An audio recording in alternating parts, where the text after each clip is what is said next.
Hi, I'm Kristin Omdahl, and I often get asked a lot of questions on what my tips and tricks are for winding high yardage yarns.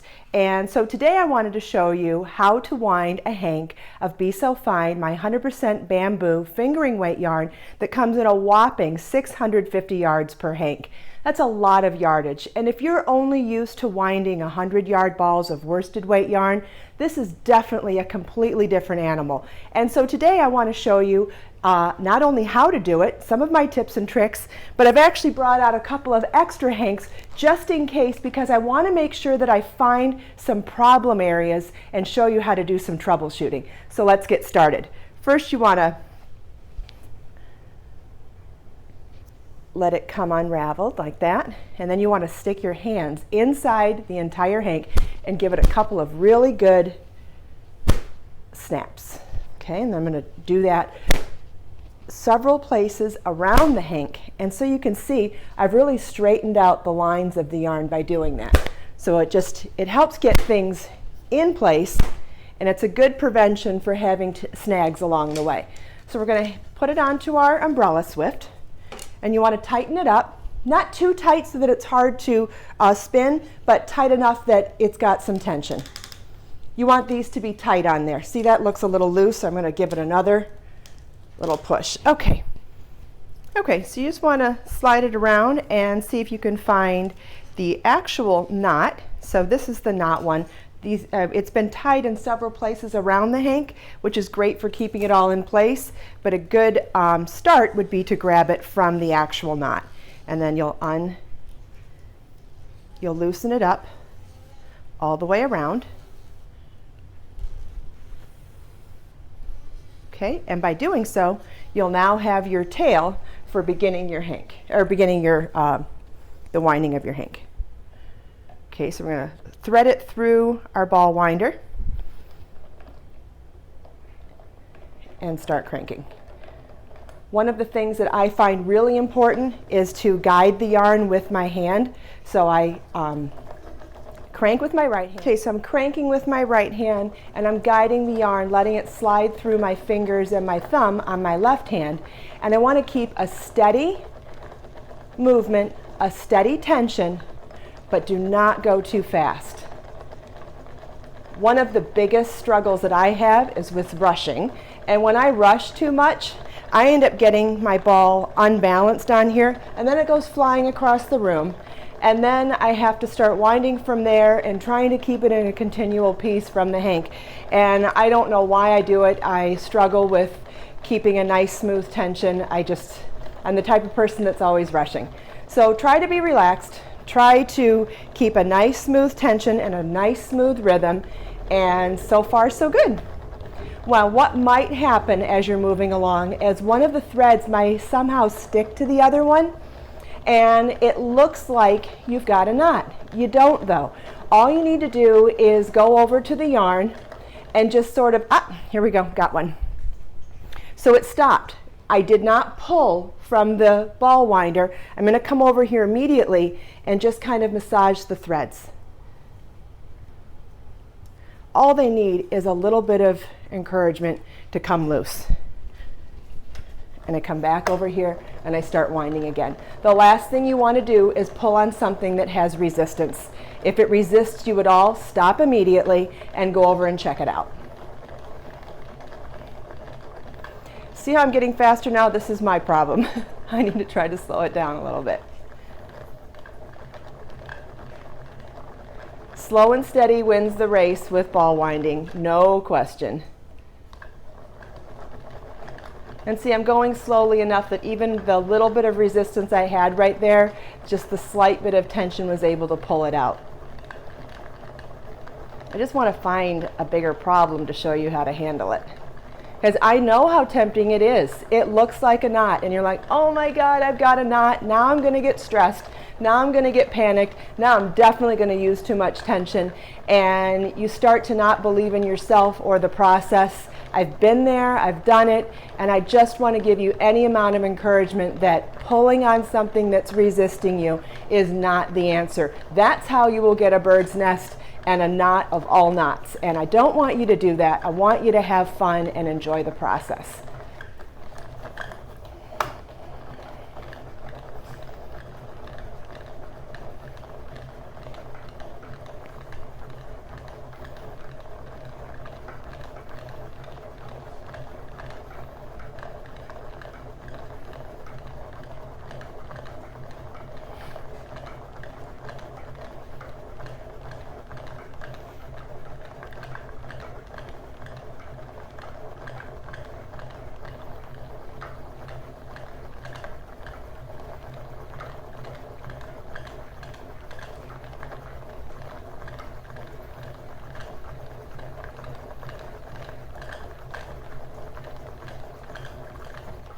Another thing that I find really important is to pay attention. If you're trying to multitask during this, chances are you're going to lose sight of some of the signs that something's going wrong. If I'm trying to text or read a message or talk to somebody or watch TV or, I don't know, do something other than wind my yarn, I find that's where I can fall into troubles too. If you do it properly, it doesn't take very long. So this is one example of when I believe multitasking is not an option. It's so worth the end results to get a ball wound properly. Okay, I'm starting to feel like something's getting wobbly over here, so I'm going to come to a complete stop, and I want to make sure that my tension is fine. Okay, the ball looks great. I think that this gets loose sometimes, and when it gets loose, it does not help you with your tension. Okay, I think I've tightened it. All right, moving on. Yeah, something's loose over here. I don't know if my ball winder is getting too loose on the counter, or yeah, I think it might be coming loose off the counter. It's important to pay attention to your tools too. I don't have the ideal countertop or table. You should have something that has flat corners, and would you believe not a single table in my house has flat corners. So because every single table and countertop has rounded corners, it means my ball winder doesn't stay secure.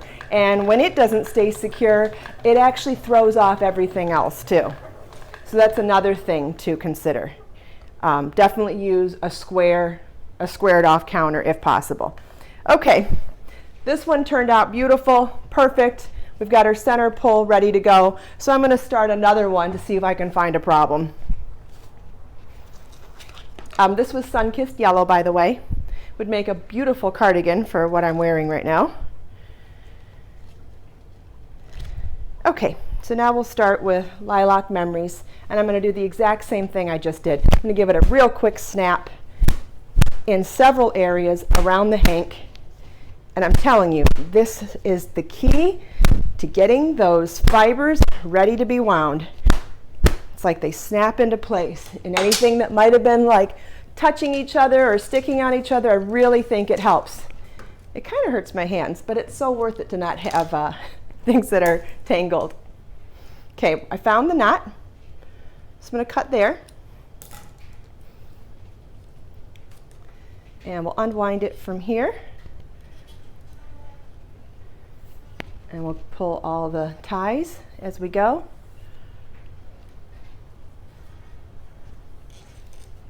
Okay, we've already got a little cajoling to do right here.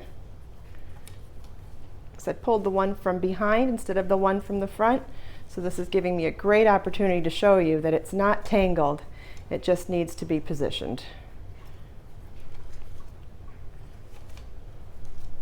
If I'd have pulled the one from the top instead of the bottom, I would not have had this problem, but we all make mistakes, and I pulled the one from the bottom. So it's just going to take a few revolutions to get it facing the front. All right, I think we got it. Okay, so now I'll come back over here, find our end, attach it to the ball winder, and we'll get started. Again, making sure that we have the yarn sliding through our left hand thumb and fingers for tension. And slowly begin winding. Definitely want to start out slow. You can speed up with a little bit of momentum, but please don't go too fast. Trust me, it does not work out well to go too fast. Okay, we're off to the races.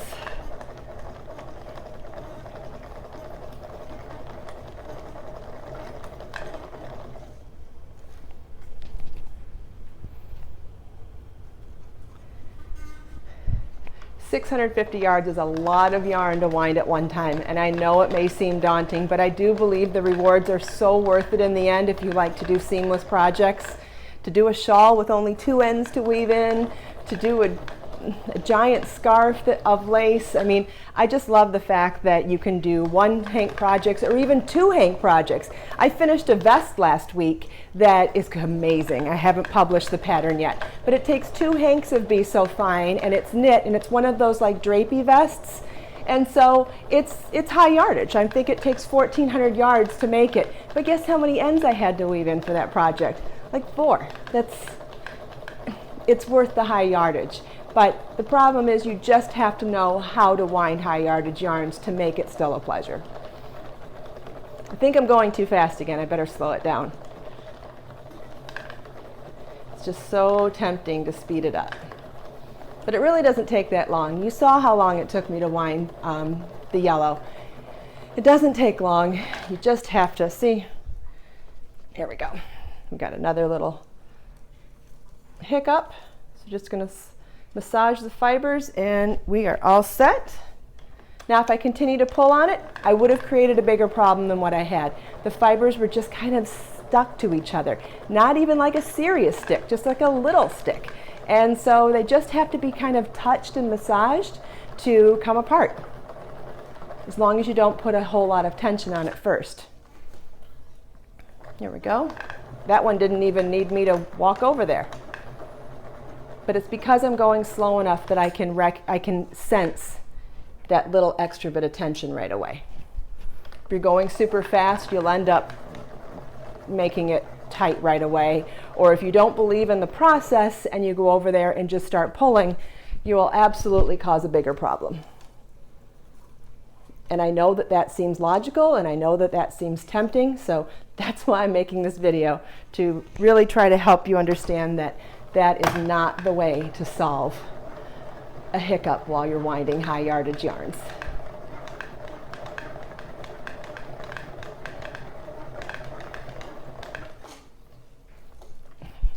You saw me going too fast again there, didn't you? I know I did.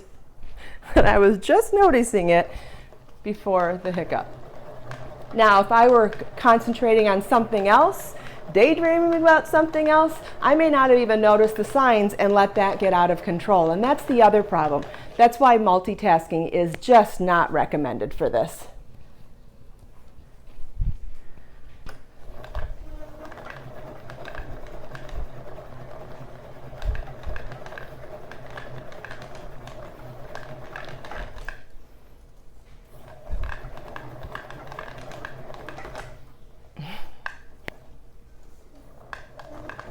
Okay, slow it down, Omdahl.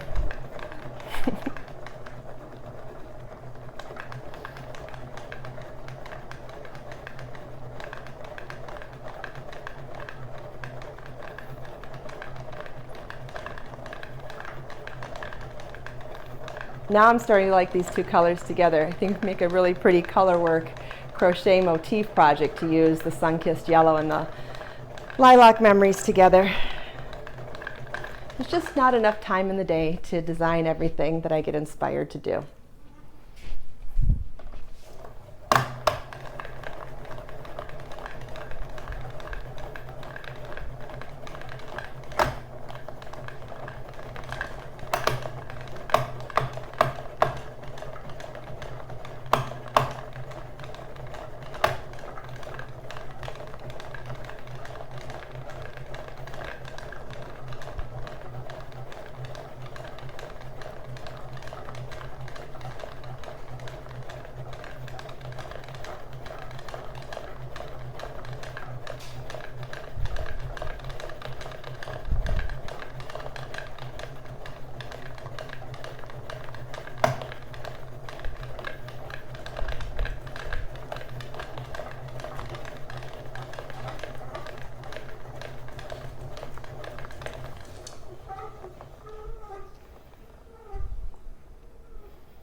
Okay, and there we have it. We have another hank of Be So Fine yarn wound into a center pull ball. I do this all day long for my customers, and I assure you that it is not difficult to do if you just follow the process and take your time and pay attention to the tension in the yarn and just pay attention to what the yarn's saying to you. If it starts to get snagged, just slow down, relax, massage it back into place, and you'll do just fine. If you have any questions, please leave me a message in the comments. I'm happy to help you with any other hiccups that you may find with winding Be So Fine yarn. Thanks.